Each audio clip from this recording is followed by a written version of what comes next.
अस्सलाम वालेकुम my dear students, हम एक्सरसाइज नंबर 10.3 स्टार्ट कर रहे हैं। इसमें हम यूसी मेथड के बारे में पढ़ेंगे। 10.2 और 10.3 के काफ़ी क्वेश्चन आपस में मिलते हैं। हम इसे यूसी मेथड से भी कर सकते हैं और जो हमने प्रीवियस मेथड पढ़ा उस मेथड से भी कर सकते हैं। क्वेश्चन को सॉल्व कर यूसी मेथड से हम सॉल्व करने लगे हैं। y का डबल डेरिवेटिव -4 y का सिंगल डेरिवेटिव +4 y इक्वल आएगा e2x के इक्वल है। तो इसे हम a का नाम दे देंगे।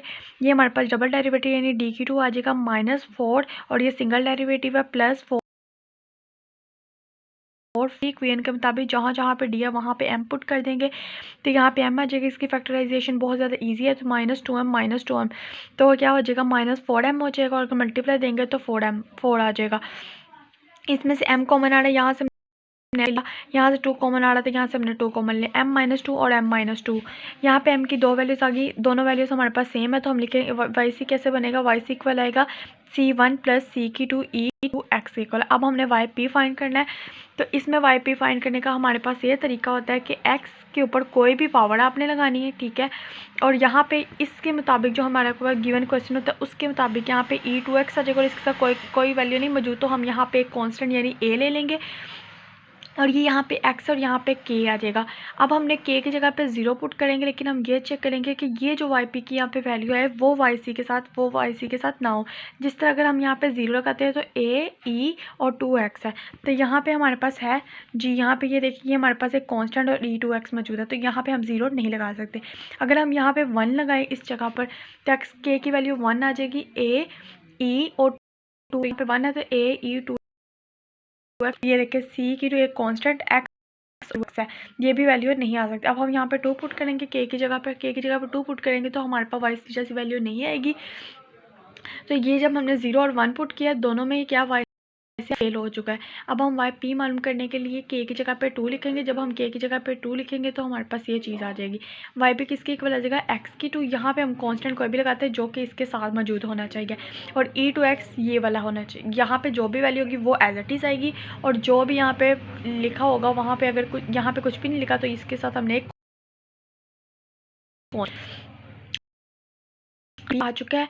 तो वाई पी हमारे पास ये। अब हमने देखना है कि हमने इसके कितने डेरिवेटिव क्वेश्चन से हम पता करेगा, हमें पता चलेगा इसके हमने 2 डेरिवेटिव लेने हैं क्योंकि क्वेश्चन में डबल डेरिवेटिव सिंगल डेरिवेटिव वो वाई है। तो इसका हम फर्स्ट डेरिवेटिव लेंगे, कांस्टेंट एज इट इज़ आ जाएगा। एक्स का लेंगे तो 2x e2x as it is आ जाएगा +2 आ जाएगा एज इट इज़। इसका e2x का लेंगे तो 2 एज इट इज़ है, a x e2 और e2x आ जाएगा यहाँ पे।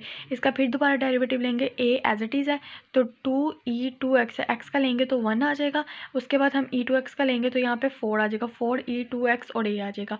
कांस्टेंट एज इट इज़ ही आता चला जाएगा। यहाँ पे लेंगे तो पहले हम यहाँ पे e2x का लिया तो 4ax e2x आ गया, प्लस फिर x का लेंगे तो 4ax e2 e2x आ जाएगा। अब यहाँ पे ये वाली वैल्यू, इस वैल्यू को सिंप्लीफाई करने के बाद हमारे पास ये वाली चीज़ आ जाएगी। ये वाली चीज़ आ गई, सिंगल डेरिवेटिव भी आ गया, डबल डेरिवेटिव भी आ गया और वाई पी भी हमारे पास मौजूद है। अब हमारे पास जो गिवन क्वेश्चन है उसके अंदर हम ये वैल्यूज़ पुट करेंगे।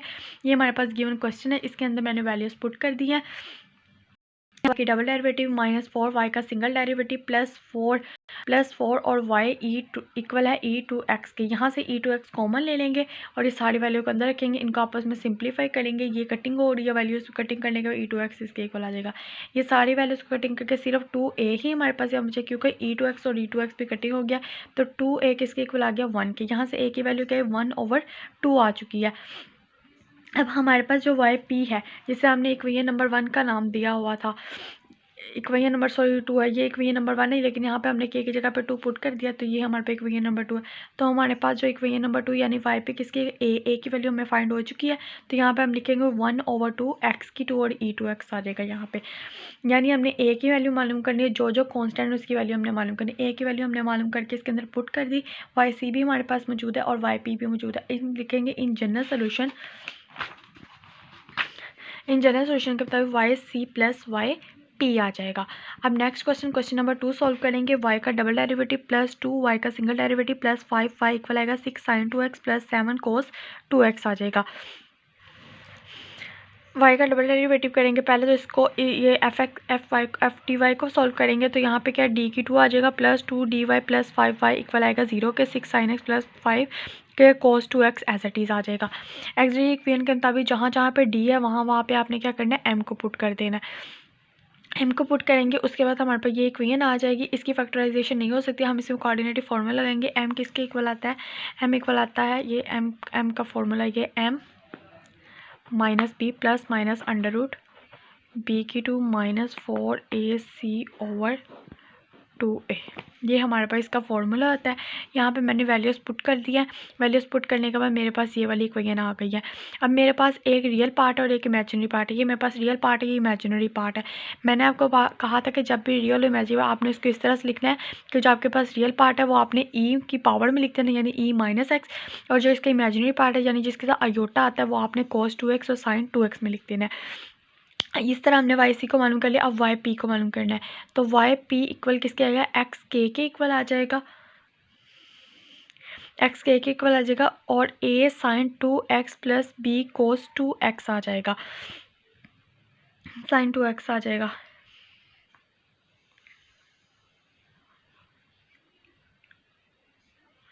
अब ये देखिए 6 साइन 2x है प्लस 7 कोस 2x है हमारे पास, यानी एक कांस्टेंट के साथ साइन 2x है और एक कांस्टेंट के साथ बी कोस एक्स है। सबसे पहले आपने जब भी वाई पी लिखना है तो उसके साथ आपने एक्स की कोई भी पावर लिख देनी है, यानी के लिखने के की वैल्यू हम पावर बाद में हम देंगे, के को वैल्यू 0 1 2 हम बाद में लेंगे, लेकिन एक्स के आ जाना है। और यहाँ पे हमारे पास फर्स्ट कौन सा 6 है तो यहाँ पे ए आ गया और साइन 2x आ गया, प्लस सेकंड कांस्टेंट हमारे पास क्या 7 है तो वहाँ पे बी आ गया और कोस 2x आ गया यहाँ पे हमारे पास। इसको लिखने का मेथड पता चल गया। अब हमने के ऊपर ऐसी कोई वैल्यू लगानी है कि हमारे पास ये बस वैल्यू नहीं आनी चाहिए, तो हमने सबसे पहले 0 लगाया। 0 लगाया तो यहाँ पे साइन 2x प्लस बी कोस 2x कोई भी ऐसी वैल्यू है नहीं, क्योंकि सबके साथ क्या ई माइनस एक्स मल्टीप्लाई हो रहा है।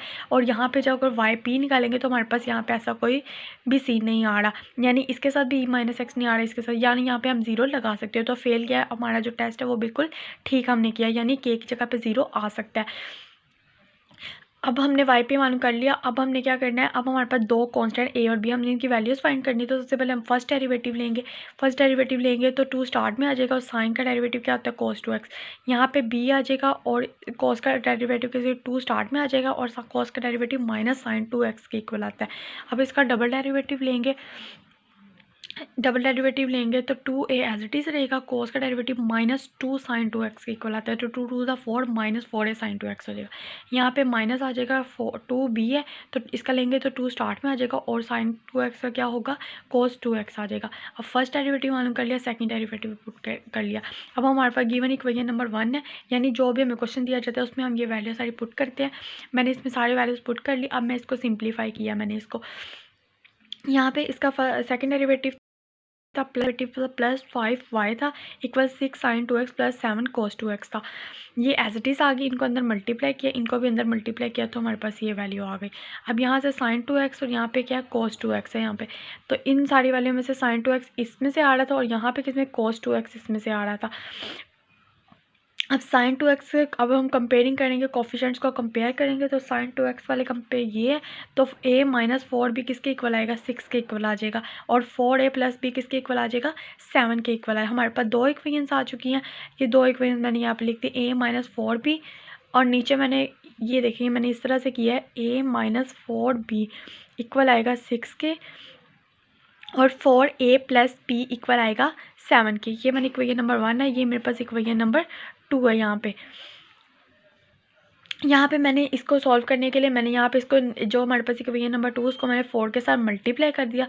जब मैंने इसे 4 के साथ मल्टीप्लाई किया तो यहाँ पे 16 आ गया, यहाँ पे 4 भी आ गया, यहाँ पे 4 7 से 28 आ गया और 1 से 17 72 द 34 होता है। तो a की वैल्यू मेरे पास 2 आ गई। अब इक्वेशन नंबर 1 में पुट कर दिया, 2 में पुट कर दिया, b की वैल्यू आ जाएगी। मैंने इक्वेशन नंबर 1 में पुट किया तो यहाँ पे क्या है a आ गई -6, ये -6 और b इधर माइनस के तरह के प्लस का हो गया, -4 इक्वल आएगा 4b के, 4 से कैंसिल हो गया, b किसके इक्वल आ जाएगा -1 के इक्वल आ जाएगा। अब हमने a और b दोनों की वैल्यूज फाइंड कर ली है तो वाई पी किसके इक्वल था a sine 2x plus b cos 2x। ये मैंने a और b की वैल्यूज फाइंड करनी थी, वाई पी मालूम करने के लिए a और b की वैल्यूज मैंने फाइंड कर दी। अब मैंने वाई पी के अंदर ये दोनों वैल्यूज लिख दी, ये 2 आ गया, a साइन 2x माइनस ये माइनस है माइनस cos 2x आ गया। तो इन जनरल सोल्यूशन के मुताबिक y इक्वल है वाई सी प्लस वाई पी के इक्वल है। तो वाई किसके इक्वल है, वाई सी प्लस वाई पी। उम्मीद है बच्चों आपको लेक्चर समझ में आ गया होगा। अगर आपको कोई भी मसला हो तो आप कमेंट बॉक्स में ज़रूर बताइएगा और दुआओं में लाजमी याद रखिएगा। अल्लाह हाफिज़।